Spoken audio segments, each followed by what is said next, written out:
Bonjour à tous. Dans notre monde, nous sommes parfois étonnés de voir combien les grands grandissent encore et combien les petits ou les pauvres sont de plus en plus pauvres et de plus en plus petits. Et il règne souvent une injustice, quelque chose de sourd qui sous-tend tout ce qui se vit dans notre monde. On voit des gens lutter, vivre difficilement, on voit des personnes travailler dur et recevoir un salaire de misère, et d'autres personnes qui ne font quasiment rien, être remplies de richesses, et on se dit mais c'est injuste. On voit des choses reprochées à un petit qui va prendre peut-être plusieurs années de prison, qui va être condamné, et puis d'autres personnes qui font des choses terribles aux yeux de tous, et puis qui sont protégées et qui passent, j'allais dire, permettez-moi l'expression, au travers des mailles du filet et s'en sortent.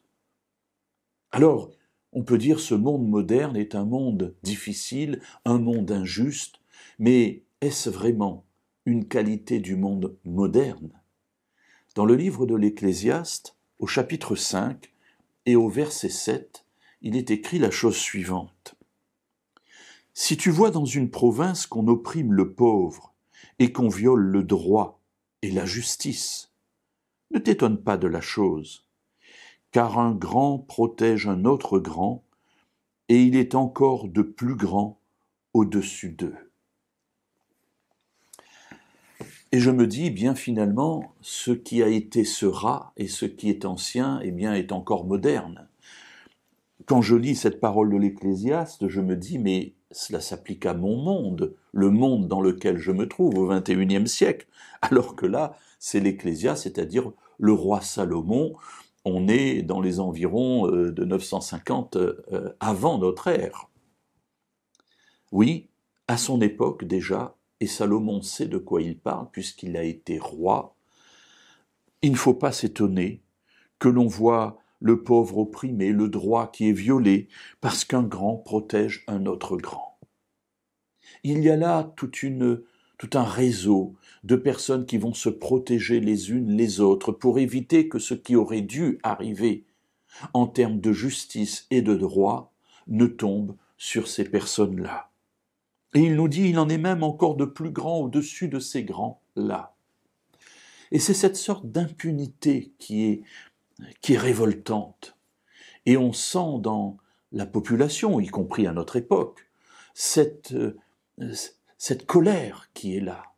Parce qu'on se dit, pourquoi est-ce que moi je dois me casser la tête pour gagner une misère alors que d'autres ne font rien et gagnent beaucoup sur mon dos?